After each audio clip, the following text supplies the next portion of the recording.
What's up, Go enthusiasts? I just got back from the North American 2023 Professional Qualification Tournament. It was a lot of fun. I learned a lot. I played some good games. I played some bad games. We're here to review them all. The first game I played was against the eventual tournament winner, Michael Chen, now won on Professional. Congratulations to him. He played excellently the whole tournament.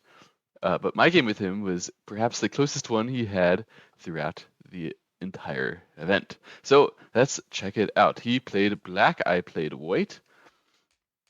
And we started off immediately playing this Joseki, which I don't actually know that well. Um, Not really part of my preparation, but I ended up doing it somehow.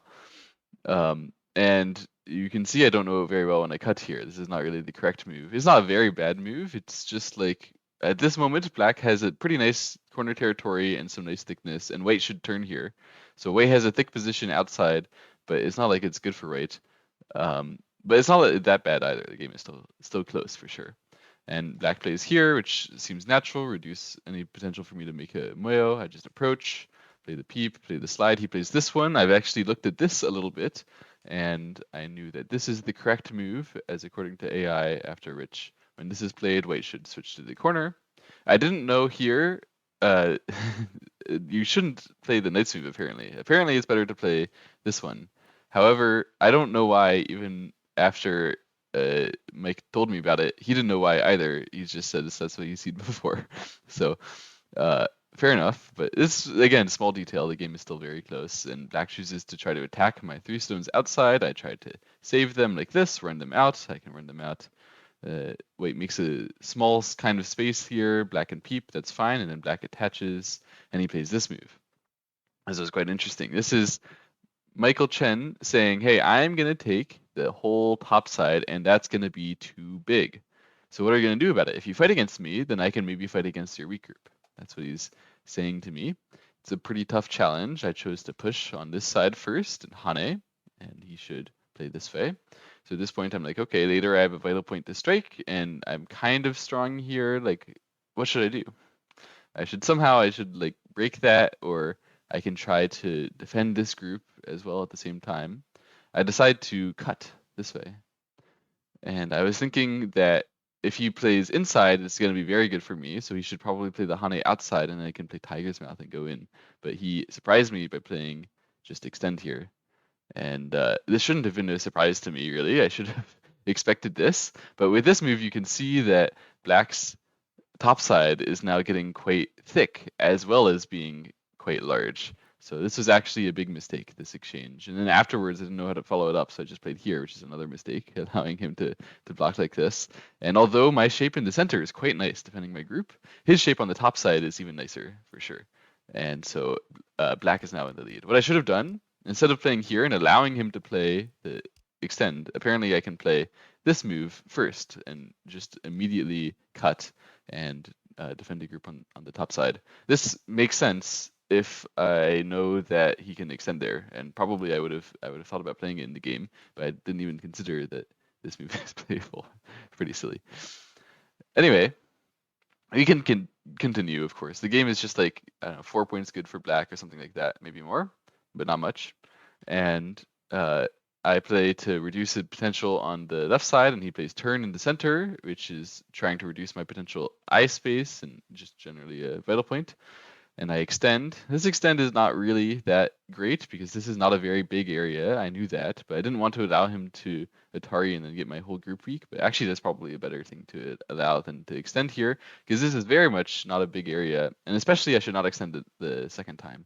At this point, if I play, for example, a move here or anything like that, if he plays this Hane, it's quite painful locally, but in terms of the overall position, I'm still quite strong there. And even if I play like this and here, he still has a weakness here. So it's not like this is a big disaster of a shape in comparison to this one for white to go into. So tenukiing is definitely a good option here. The problem with this is that white has many stones enclosing just a small amount of center area.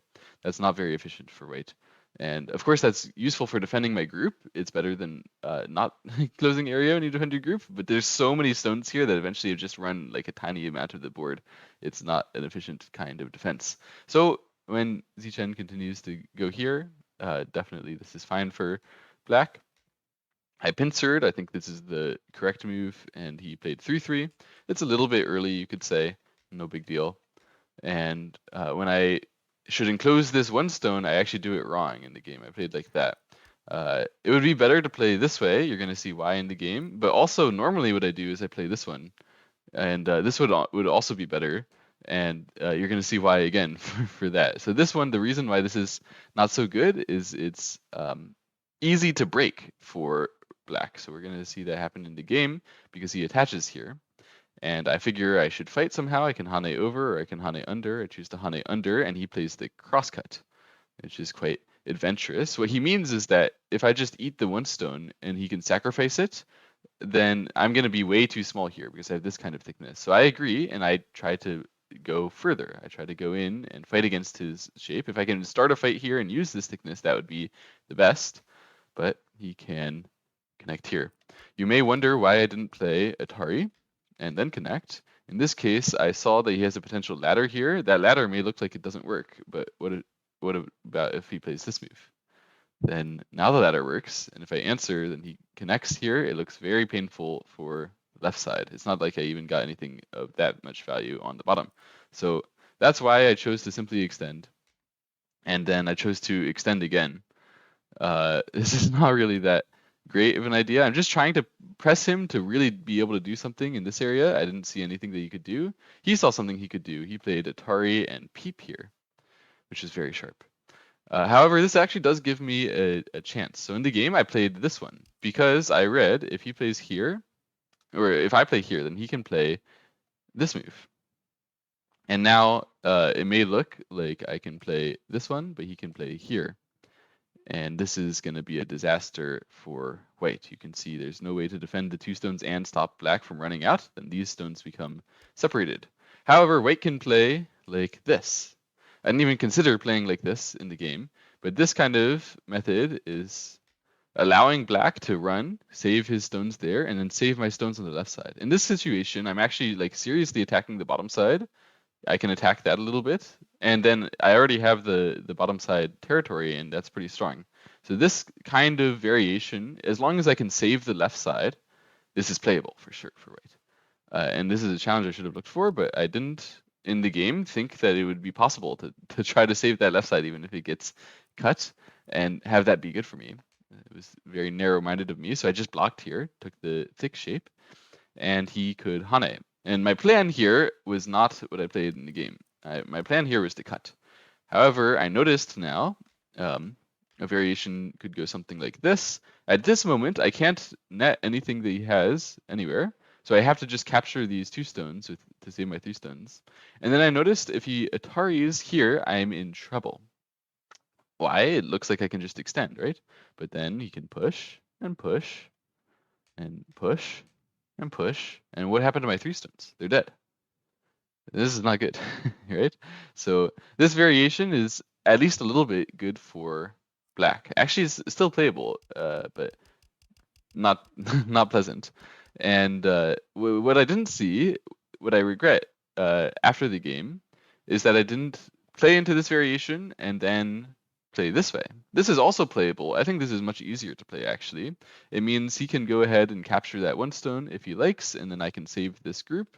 And actually, the game just goes on, and white is still a little bit behind from the opening, but nothing special. It's even fighting on the bottom.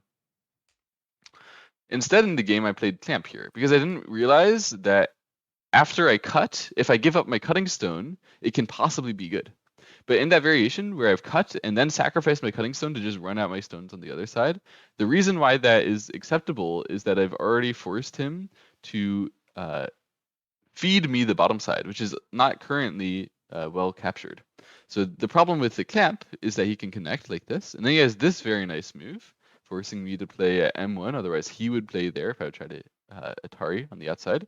And then black can push through and connect. And so this is the problem with this variation, is that I didn't manage to stop him from doing this, and this actually, due to some first line Aji, gives him a route back. So these stones in the center are very strong. They can not only run to the center, they have a route back. My white group is potentially only going to have one eye if he plays a G1 first. I cannot block. That would be Salvatore. So this variation is very much not good for white. And in the game, I play here, and I thought I was catching it back when I played this variation. Because normally, when this variation happens, and black sacrifices a stone and white gets sente, that's good for white. White can just be like, I've eaten your stone, you can have that territory, I was going to give it to you anyway. And this is going to be fine. However, in this board position, this was actually not good. And I thought after the game maybe instead I was supposed to play wedge, but that's not the case. So this is also possible. But actually, the AI told me that I should play more like this, which looks crazy. But this move's meaning is just I'm gonna try to save a group on the top side because the top side is quite wide open. He's tried to take it on the 5th line. So if I just sneak underneath on the 3rd line, he has to try to kill that. He's gonna get in trouble a little bit with his weaknesses in the upper left, with his cutting points here, his cutting points there. It's gonna be really hard for him to kill this group. This would be the proper way to try to come back into the game for white. But instead in the game, I played like this, which solidified his whole top side. I thought I had gained in strength. I mean, I did gain in strength, but I didn't actually gain the overall position. I played some endgame and played here, and from here the game is quite difficult for white. He just takes a base. Naturally, I play peep. I'm trying to start some fights here. So this fighting forces him to connect, allows me to connect here. So I'm trying to launch an attack on the bottom side group or his group on the left side. But yeah, he can fix the left side group pretty cleanly with this peep. This peep actually leaves his first line Aji. It's very annoying for me. And then he plays here and even just steals away a little bit more territory again. He's trying to say he doesn't even need to defend this group very thickly because it already has a route back. So how much trouble can he really get into? And so I try to attack a bit. My attack could have been maybe a little bit sharper in cases here, but nevertheless, he was always going to have a chance to either run to the side or run back. And so this group was strong. I just continue on playing endgame. This is the first game of the tournament, of course, so I wasn't feeling very well adjusted yet. I just wanted to practice full endgame here. I knew that I was going to lose this game, but I kind of knew that going in. Michael Chen has a very good record against me, and he's a very strong player.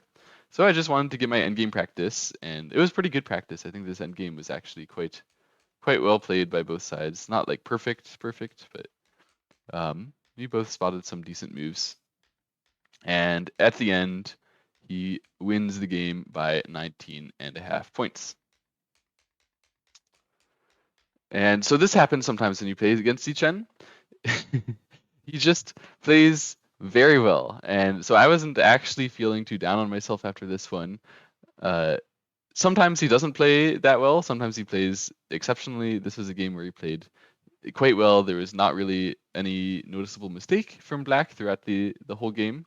And so if that was going to happen, I had already resigned myself to having a difficult game in round 1.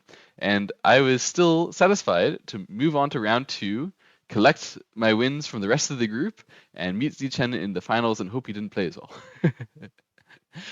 That was my goal. So let's go on to round 2 and check it out. Okay, this is game 2. This is on the same day in the afternoon as game 1. I played against Yinli Audrey Wang, and I took black. I actually won Nigiri in every game this tournament, so I could choose my color against everybody. I had seen Audrey's game from the round before and decided that she would probably be less comfortable as white. Personally, I don't have any major preference between the two colors, so I just chose what I thought my opponent would not like to play throughout the whole tournament.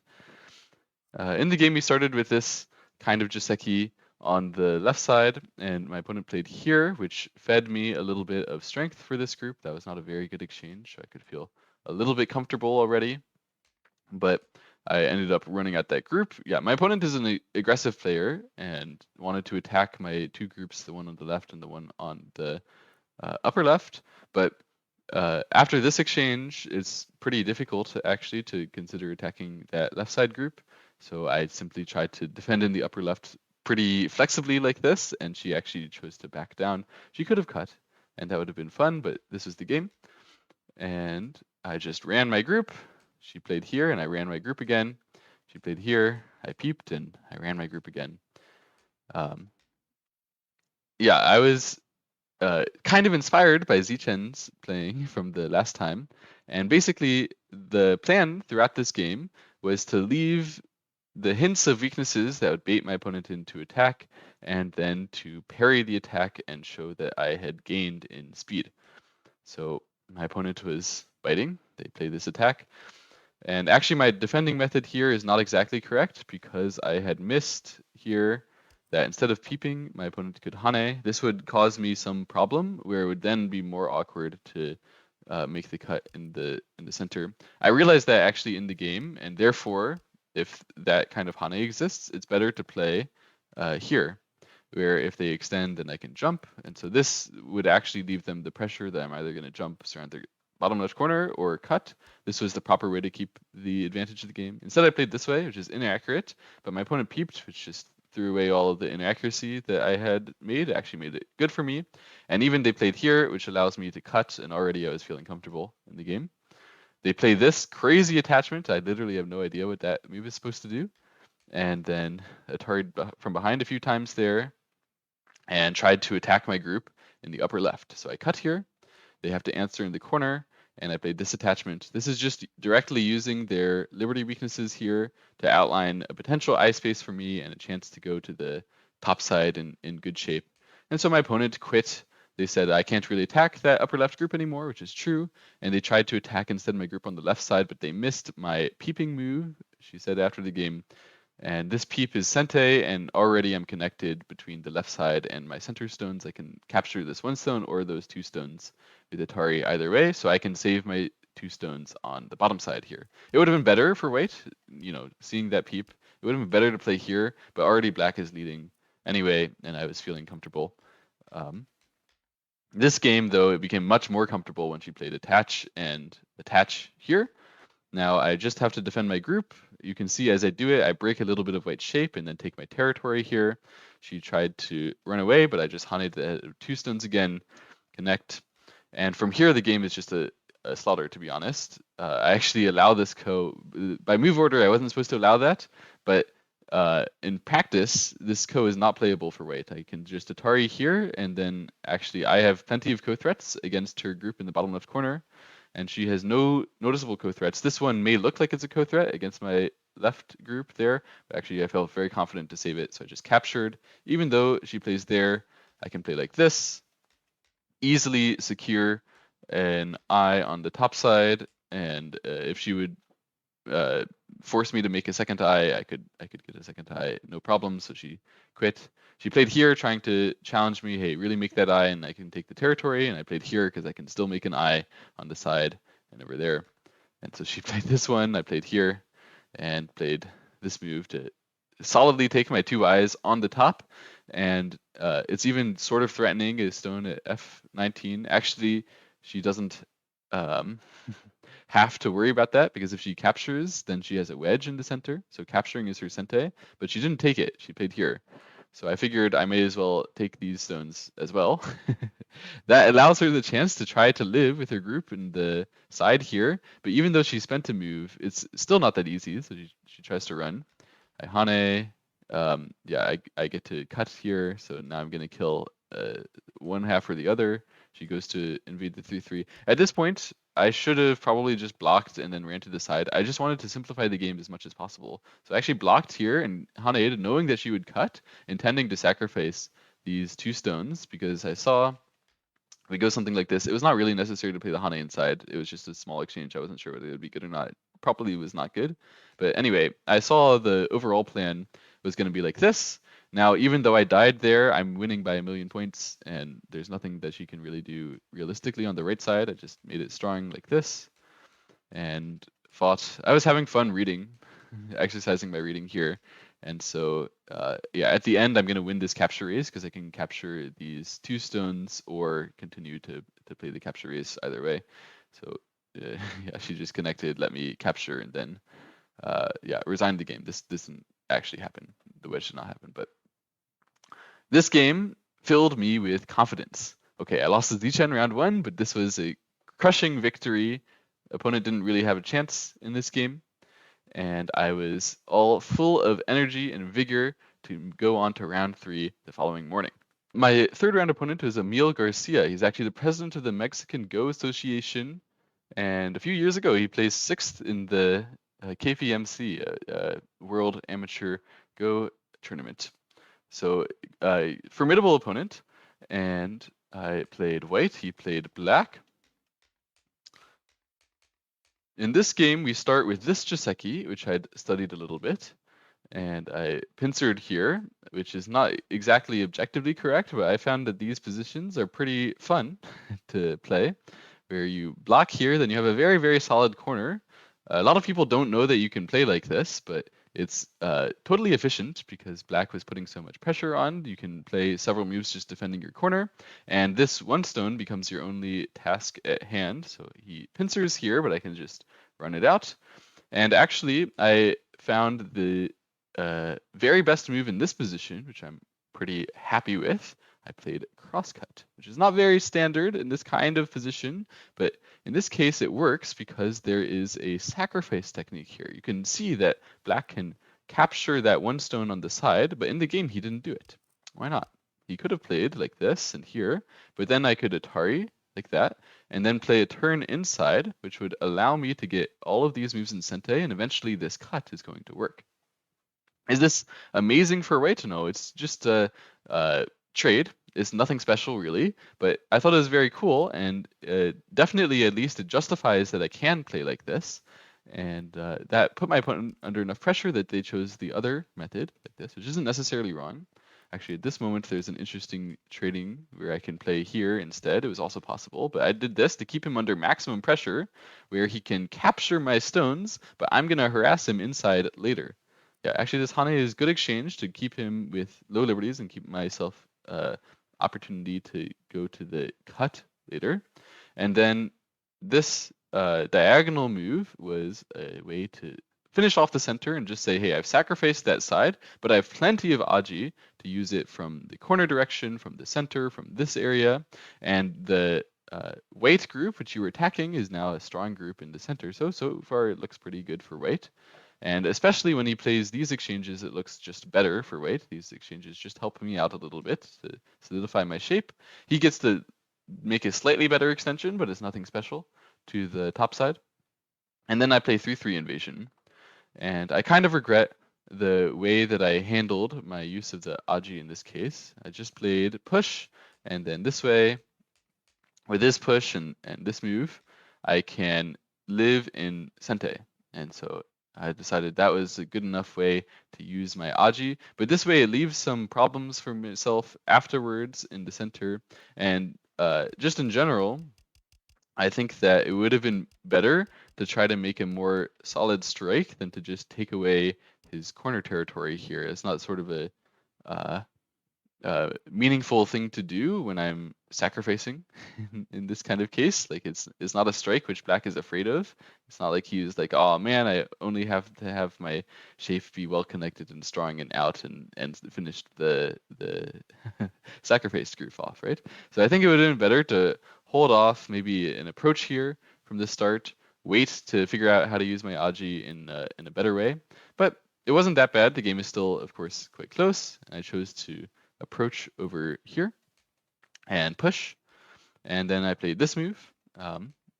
I find this is usually pretty difficult for black players to answer, but actually I made a small mistake when I played that one. It should have been the connect here instead. Yeah, this tiger's mouth is a small mistake compared to just the solid connection for a couple reasons. It's not actually any more solid really than the solid connection. That's why it's called solid. And also when you play like this, often you're going to end up losing an endgame in comparison to the solid connect. It's going to end up more like you're just solid connecting here anyway, and we wouldn't have the chance to do anything a little bit bigger for white. So loses maybe a point or two in shape there. And then my opponent played here, and I played like this.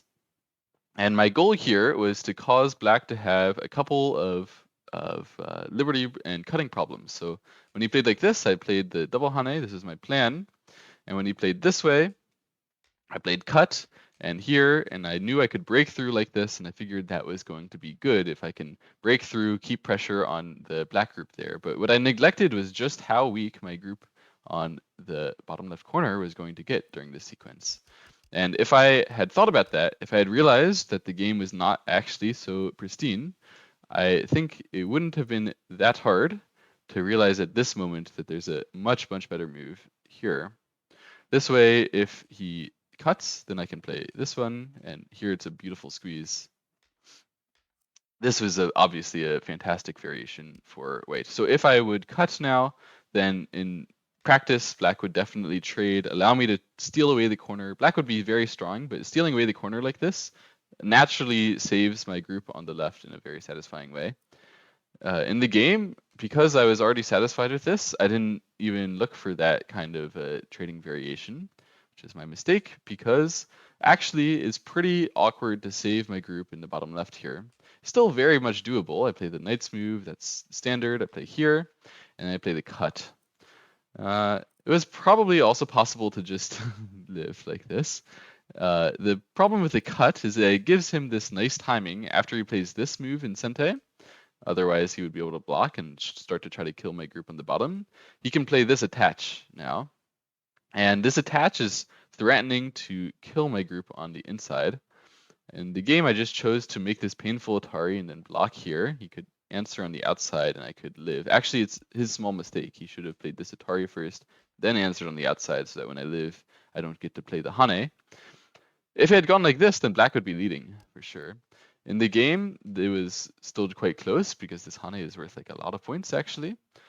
But the mistake for me to get into this position was also to play here. There were a couple mistakes, but this is another way to try to get around it. This move comes with the idea of a sacrifice. So it means if I play here now and black plays there, I can play this connect. Then black could do this move, and I cannot Atari from here. But what I can play is I can play here. So now he cannot Atari me on either side, and I can play a surrounding move on his two stones. So at the end of this variation, I would get a huge outside influence while I surround these two stones, force them to eventually crawl back to capture. This would be quite a playable variation for white. In the game, because he forgot to exchange the Atari, it was also playable, but it was just luck for me. So this is still a close game. I could play the Atari here, save my group, he Ataris, plays this move, I play it like that and block, saving my group in the corner, and he plays here, the classic mistake, to 3-3 without thinking about the double Hane variation. So when I double Hane here, he realizes that he doesn't actually want a Panuki on the left side. I already have this Hane, so there's hardly any potential here. So he's forced to play the switching variation, which is not a good variation for black. And ultimately, I capture with this stone. Then he plays on the top side. And so we go into a middle game where now after that variation in the upper left, white is solidly leading. I was trying to figure out how to continue keeping my group's intention, trying to continue grabbing territory, doing things very, very fast. In the game, I played here and here and here, and this is awful. So I stole away a lot of territory, started attacking his group, but in general, just a very bad decision because I omitted to look at, after this stone, how it changed this cut. So earlier, if you would have run out this stone, then I was going to run out as well. And then it would be a running fight with all of our groups and it was going to be fine. But once he has this one, if I continue to try to run out my group, then he can use this stone to corral me. And actually, I'm going to get in some danger there. So already I should be defending this cut potential. I didn't realize that yet. And so I even gave him more strength in the center with my variation going like this. And then even my connecting move, this one is also wrong. It should have been here. So this makes these two stones connected by Miai. Either they'd connect to the bottom right or the bottom left. But this way, I clearly take an eye with this group in the bottom left. And actually, that's going to be a problem for me that I did not take the eye after he plays this extend here. So now I should just answer to that cut again. But I'm trying to get a bit greedy here over my sacrifice stones. I play this and this, looking to Atari from the inside here. So to defend this whole area by capturing this one stone, or if not capturing, then squeezing it very nicely. But then when he connects here, I realize actually this whole bottom left group is in danger. So I play this, and he connects, and I play this move, which is very, very sad. It would have been much better to defend somehow in the center, but if I did like that, it was not clear exactly how this white group was going to be alive. So a very, very dangerous situation, and I have to waste a move now in the side due to my lack of reading power to see clearly how I could save this. It was probably possible to save with some center and then using the weaknesses that black has on the bottom side and the center here, but it would require some flexibility that I didn't have at the time. I thought I could just chill because I knew I had been leading beforehand. I thought I could just chill and win this game, but suddenly my opponent played here. It was very sharp, very sharp. I played this move, and he correctly just falls back and cuts here. So if he had played to Atari like this, I planned to extend, and then the meaning of this was that I want him to answer somehow here, and I want him to play on that side so bad so that I could capture these two stones, finish off this net, and like finish the attacking potential that you could have against me in the center. But by cutting here, he didn't commit anything to this center area, so I had to play. So I played like this, let him cut, played like this and here, and I have a really, really tough time now because he has fully 100% committed to trying to attack my group in the upper right there. It has one eye, so it may not be that hard to save, but if I save it, then how will I save my center too? It's a very, very difficult position. I knew if I sacrificed that group, that the game would be close. And so I tried to do more. I tried to save the group, save it like this, tried to keep pressure on his group on the outside here. But then when he played this peep and Atari'd here, suddenly I realized that the center is not going to be so easy to save as I thought. I thought if I just somehow start running some things out, he's going to have to pay for his group on this top side, on this center top area, being weak, and that payment will be life for me in the center, and then I'll win the game easily. That was my plan. But actually, I realized at this moment it's not going to work out that cleanly. I suddenly switched. I played away. If I play like this, he can play this Atari, and then here, and my reading was that he can block here. And this is very, very, very dangerous now. If white cuts, then black can Atari, and Atari like this, and play the Hane. And my white group cannot get the 4 liberties it needs to capture the center black group. So I was in danger. I tried to play Hane. So looking to use his 4 stones weakness to try to save my center group through running it this way, black cut. I played Atari, forcing him to take an empty triangle, and played this move. It was a mistake. Yeah, what I didn't realize is if I run out like this, and he does that, then at this moment I can switch.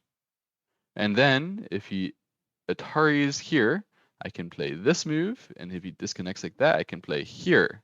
It's Atari, so when he captures, I can live. This is very, very painful kind of living variation, but better than not living. In the game, I did not live. When I played like this, I originally had planned to block this way, and then I was hoping to make some squeeze here to play this move in Sente, and then to run out. I had realized if I tried to live like this, and live, then he has this Atari and can eat this stone. So this was basically my plan. I was going to do this and then run out. This is my plan from afar. But then eventually I realized if I play all the way like this, he can push a couple times and then surround my other group. And that group that I had wanted to save originally is going to be in trouble again. So I figured this variation, I have only one eye with this group, and it's not completely connected out to the outside. I have one eye with this group, it's not completely connected out to the outside. I figured this variation would be too dangerous, and so I went for a trade instead, but this was way too nice. This trade just lets him finish off there. I play a couple forcing moves here, reducing as much as possible, and then in the end, I didn't even capture the bottom side. So basically, I just died. There was no reason to just die instead of, fighting.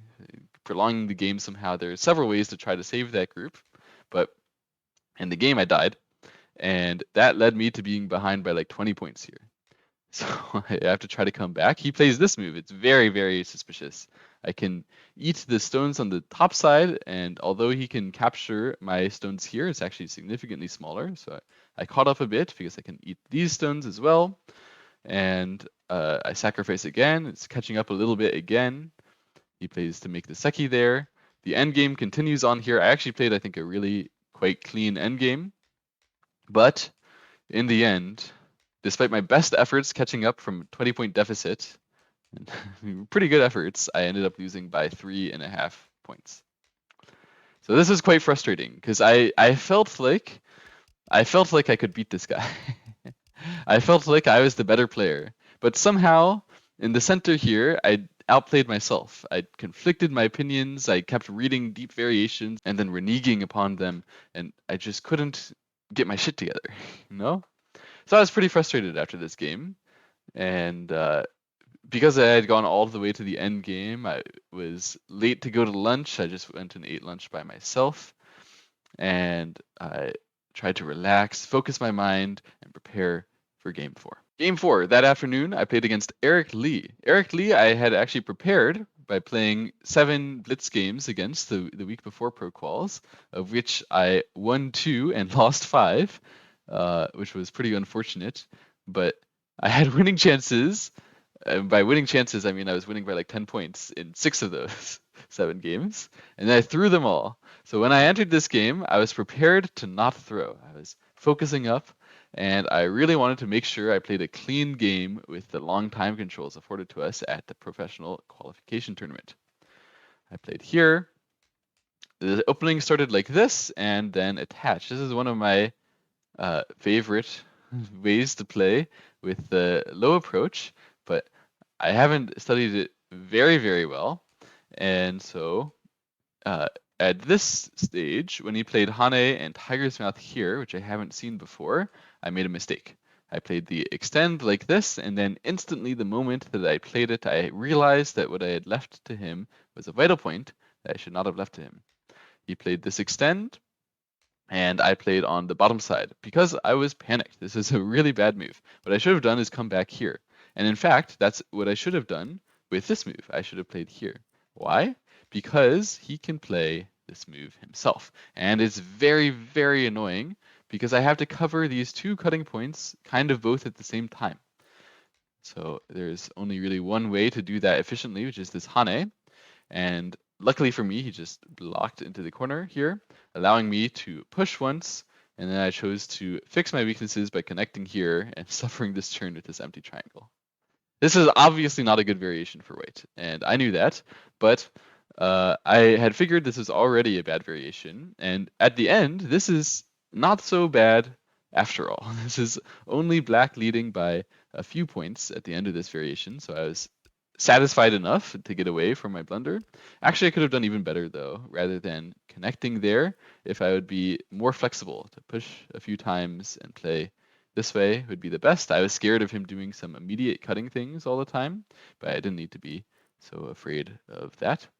So in the game, I ended up with a slightly cramped position again. This happened a couple times.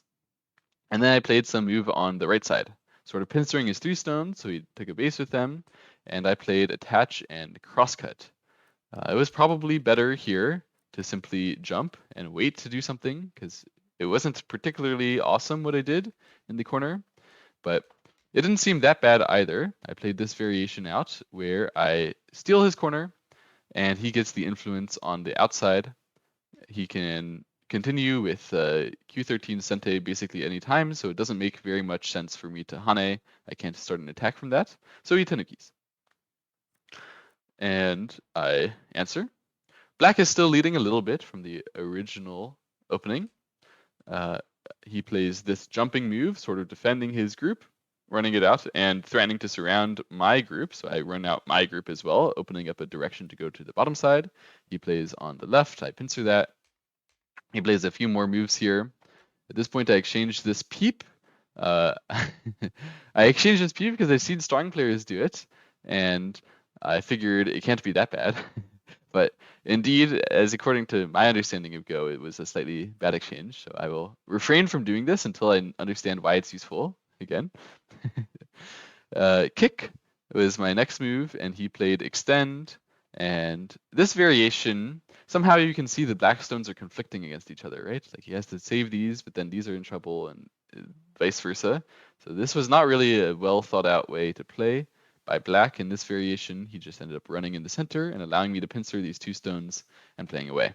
So I've already caught up, actually, most of the opening advantage, but I didn't know that yet. I thought I was still a little bit behind. So I kicked and jumped here, challenging that he can't really attack those two stones very hard. He just ran this way, and I played the descent here. This is a good way to answer when your opponent puts pressure on your corner, by the way. If you descend, often they feel that they need to block you from connecting if you have a weak group on this side, so that's always very powerful. And just in general, it's big in terms of endgame and defending your weaknesses and all that. And it baited him into doing something fast, because he didn't want to just spend some moves slowly on the top side, not being able to use his influence. He tries to use it directly, like this. He blocks the whole top side and asks me what to do. Well, cut, of course. And I extended. He exchanges Hane, and I can play this vital point. Actually, it's always quite awkward for black when this kind of thing happens. And in the game, he played here, which is a mistake. It should have been this move, because as in the game, now anytime I want, I can play this move, and it's Sente. Even if he Ataris, then I still have a snapback threat that he would have to answer. So my corner is now very, very strong after that. And even I have some strong attack against his left side 4 stones. I play like this. And it's already quite a difficult position for black. Since the opening, I have been gaining with almost every move. He played this attach, and I pulled back like this. It should have been the block, but I had read something. So originally, when I played the knight's move, I thought just naively, if he plays the attach and then tiger's mouth, then I can double Hane. And at this moment, he cannot break out like this. If he extends, I can Atari and capture. If he connects, I can block. So I was happy with this. However, I realized after he attached here, he may be able to jump like this. Then, with that jump, he can use this move to gain an extra liberty with his stones in the center, and then try to capture my 4 stones on the top side. And I hadn't seen this coming. Actually, I could have accepted this. The correct variation was still to block and just say, hey, you can have those 4 stones and move on with life. But that's pretty difficult to play. So in the game, I pulled this one back and invited the fight. Of course, he was planning to cut. When you pull back, this is the problem with pulling back rather than blocking. You leave so many cutting points for yourself. But I had my own plan here, which is that I'm combining my attack with this group with defense in the center and attack on the other part here. So I had a plan that I was going to Atari and jump like this. And suddenly you can see that black has many things that they need to do and not so much time to do it all. He should save that group in the upper left, but if he does it some basic way, for example, Ataring here, it doesn't seem to work very well.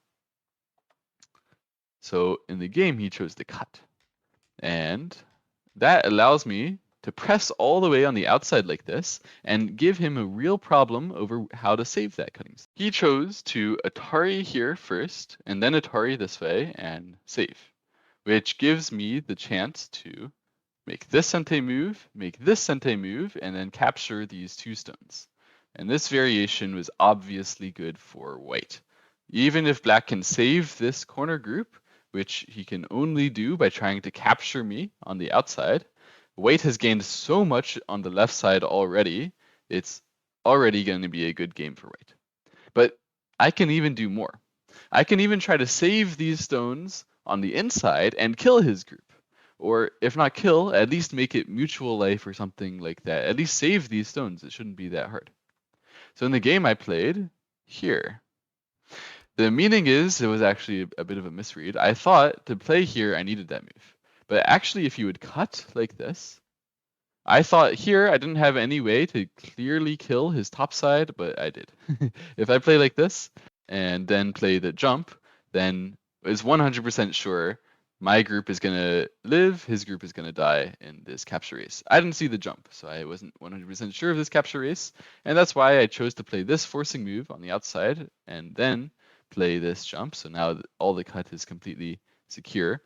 But that loses a little bit in terms of my potential shape here. It's not really the best liberty-making shape to push against the black wall here, allow him to hane like this. It is pretty good eye-making shape. So when I play this way, he has to try to reduce my eyes with the clamp on the outside here. And I play this forcing move, and then I play this move.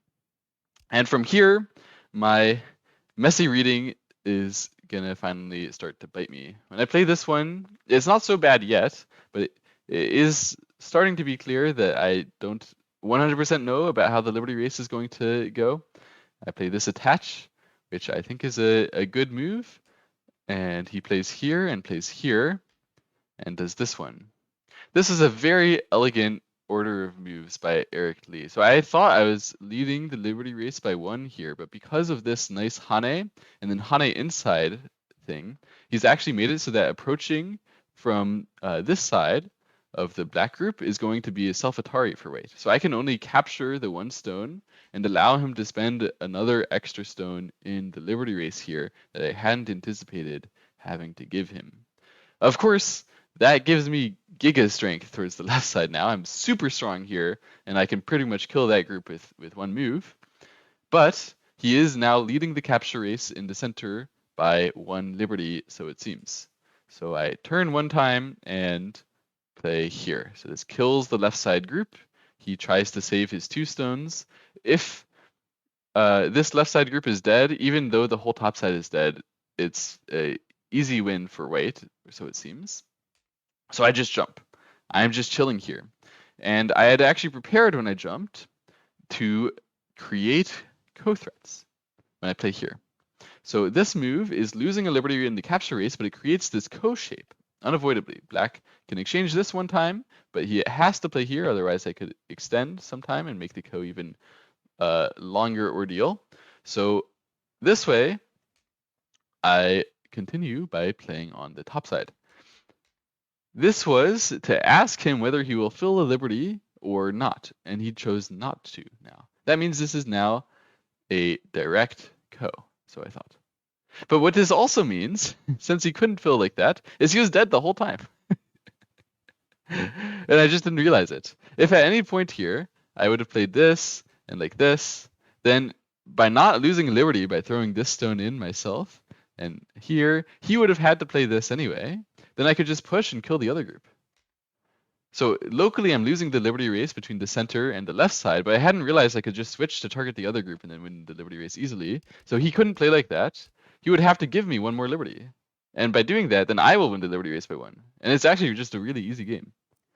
I didn't see that. So I played this co. It should still be very easy, because I said, I don't even need anything from this necessarily. I've already got like plenty of stuff. I just need a little bit. So I played all the way like this. We made a direct co, and you see I exchanged this cut. This cut is locally the correct move, but it also makes a massive co-threat. After that, I filled a liberty here, which is a big mistake. I should have filled the liberty here. But actually, the way that he did it, like this, is also kind of a mistake. He tried to make this co. He was very desperate at this point because it was obvious that way was winning. And I played the co. It's also very wrong. If I just fill liberties now, what happened when he made this co is he had 2 liberties. He spent gote. Now he still has 2 liberties. All he has now is the chance to make the co here. And he has a few local co-threats. Stuff like this is threatening to save that, so I'll have to save inside something like this. But I also have local co-threats for this co and just extending here. And I don't have to worry so much about this, because anytime if I win this co, basically the whole black group is just going to instantly die, because he had to pay not only liberty to create the co, but another liberty to actually lose the co. Then I don't even have to worry about him taking liberties as being co-threats anymore. So this would be really easy, again, to win. But in the game, I captured the co first, because at this point I was running low on time. And I couldn't finish my reading for many variations. I was trying to read out very thoroughly rather than understanding about what I was doing. And because of that, I didn't understand what I was doing. And he didn't either. He played this peep, which is a totally easily losing move. All I have to do is fill a liberty, and now he's basically just going to die for free. So I started filling liberties, and then suddenly I came back. Why? Because I got confused about this co and that co both existing at the same time. But if I would just fill this, fill Liberty again, he can play here. I'll just answer rather than doing that because he could have had that exchange earlier. He can play here. Now I'm going to capture this co. And he has to find a co-threat somewhere. He has hardly any co-threat that can be worth this much, you know? And even if he does have a co-threat, like the way that this co on the other side works is just, it doesn't really change anything about the co. I didn't understand how this kind of capture race would work. But that co is basically irrelevant to me just killing him in direct co right now. I connected here. Because I was confused. He confused me again. This is how he kept winning the Blitz games, and for some reason I let it happen at Pro Quals. I didn't read carefully, I didn't understand carefully. And even again, I threw a co-threat when capturing there first. Everyone knows that you should play this one first. I knew that in 1 second. If I had 1 second to play, I'd play here. But I got, again, very confused about this co and the other co. And I just kept on reading them back and forth and not knowing what to do. And eventually I just played this move, thinking that I was preventing him from playing b16. I thought that his b16 was like serious at some point. It was never really serious. And so he could just capture this co once, and I have to play my only one big co-threat. I only made one. And just to be able to finally play the move that I could have played in the first place. So I created another co-threat down here, and he ignored, finally. And the way this has worked, not only has he won the co, but he's done it without having to spend his local co-threats, and with an opportunity to come into my corner later. So and all I get is the opportunity to spend one more move here. I play like this, and like this, make this co, and he plays this move, threatening to kill that group. This is my chance to get back into the game. All I have to do now is eat this one stone, and then try to save those 3 and keep all of this and let him kill that if he wants. It's no big difference between this group being alive in co, if I play one move, or it being dead. It's not the full difference in the territory of it being alive or dead. Like, if I spend one move there, it's still not even alive yet. I spend one move there. Because I was confused, and I was in Biyomi, and I played horribly. So now he could play here, and I realized I have no co-threat. So I just finished the upper rate. This is correct once you get to this point, but he can capture here, and I realized that's even Sente, because this is the biggest thing to do. And now black is winning by like 1,000,000 points. Because he won this co for free with profit, and then he won this co basically for free with profit. He got everything, everywhere. And I lost like 50 points in the middle game, or something like that. Very ridiculous. And we just kept playing, and I made some life, and then eventually here I knew I was behind by 20 points, so I made another code just to end the game in style, and eventually I died with this group and resigned. So this game was really upsetting for me afterwards, and I didn't end up eating dinner because I was too upset, because I keep throwing in so many different ways, in so many very, very easy ways that I understand better than to do. But it happens. It happens. Sometimes we throw, and yeah, now I understand how 2 co's work in a capture race a little bit better. I'll understand better for next time, and I will also make sure to take more care next time. This kind of position, I understand what to care about. You can only learn and get better, right? But from this moment, because I had thrown this game, I was out of contention to go to groups. And it was really unfortunate, actually, because it turns out if I had won this game, which there were so many opportunities to do, I would have been in the group stage. I would have been playing as Irregular, who I have a good record against. I feel confident in that matchup. Yeah, this was a disaster. But nonetheless, I still had a game to play in round 5, and Eric Lee actually depended on me to win my round 5 game to be able to make it to the playoffs, where he eventually played Michael Chen in the grand finals. So let's take a look at game. Round 5, I took white against Stephen Lin, who took black.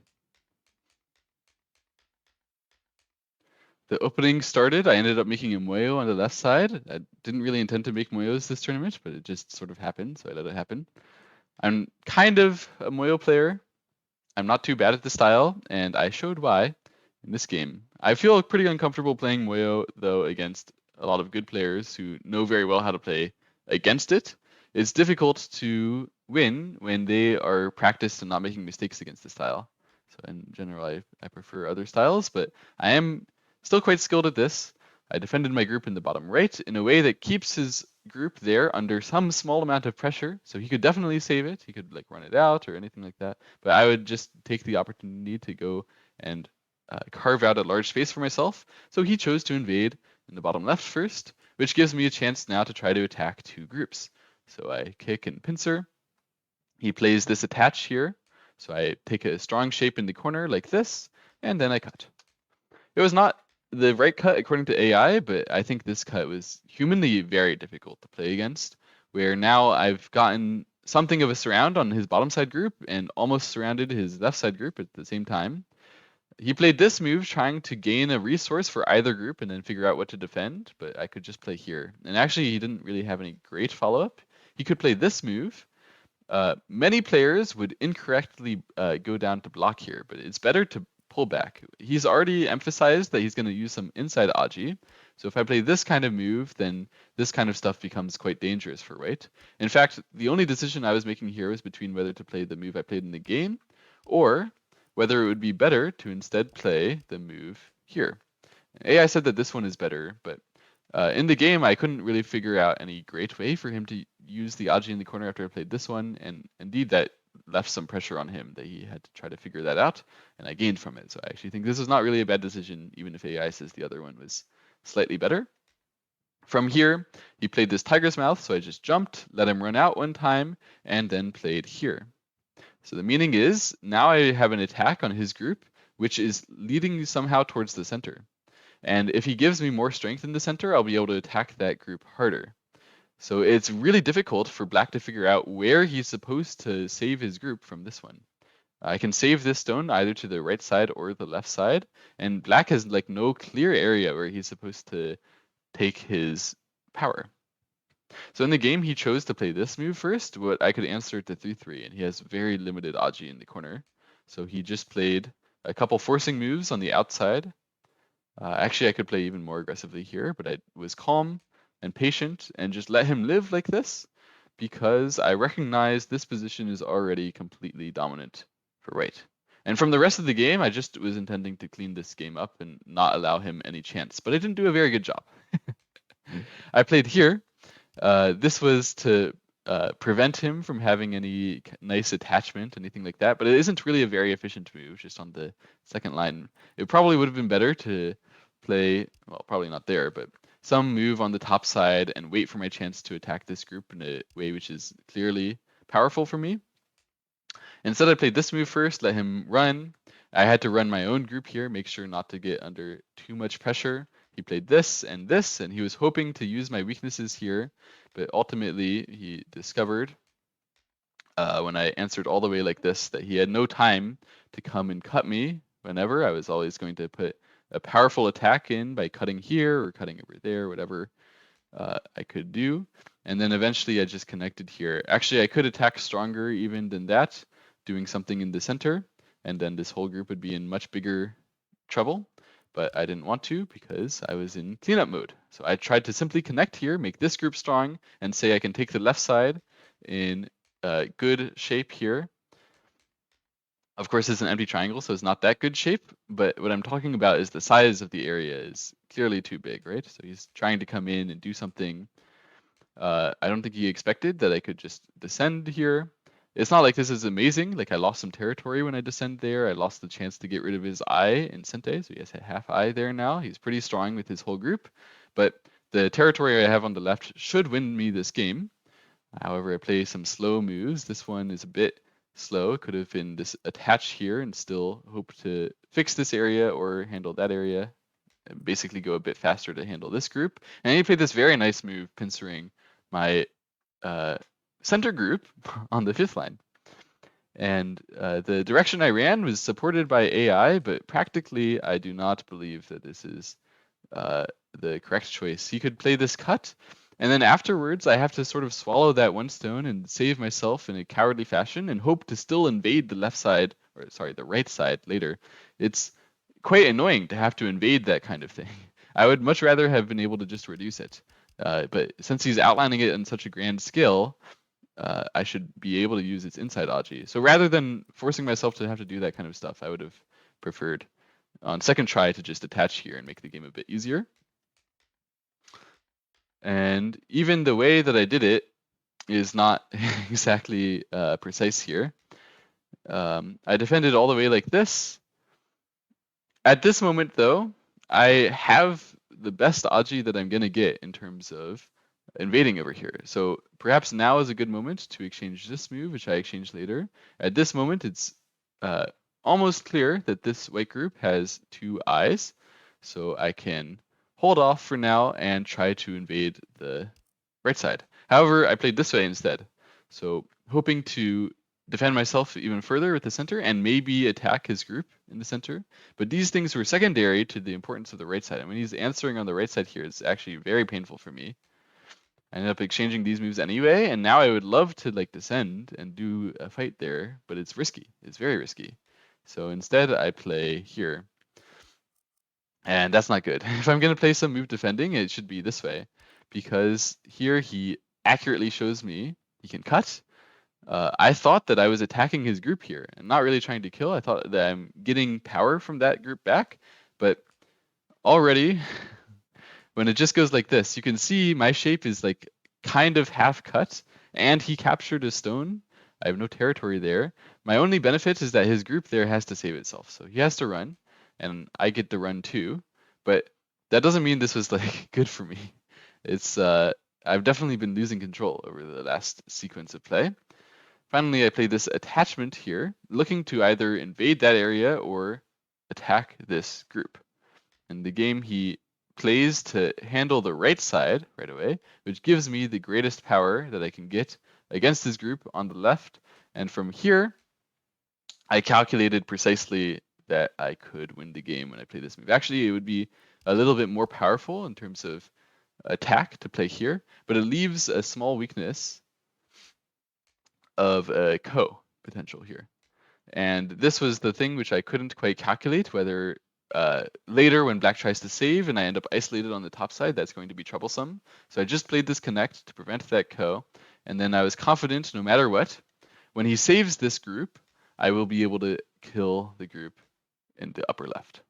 Or vice versa, or somehow I will get a powerful attack after I play this connecting move. So finally I killed this group, I let him connect back on the top side. He has plenty of territory on the right and the top, but I killed the whole upper left here. At this stage, the game is pretty much over. I'm winning by about Komi, and it's at this moment that he actually timed out. He had a couple more tries left, but I was going to win this game from here, I'm pretty sure. So it was a pretty clean game. At least in the beginning it was. I could have done a bit better of a job wrapping it up from there, but still a pretty strong victory for me in round 5. And that ended my tournament. Unfortunately, I couldn't make it to the group stage. Just too many of these silly, like not understanding what I'm doing mistakes in the middle game. And I am definitely going to work on cleaning those up and getting better. And maybe the next time Pro Quals runs around, I'll be the best, like no one ever was. Maybe, just maybe. Until then, I'll continue making some pro game recaps. Another Huang Longsha game coming next week. Looking forward to it. I'll see you guys then.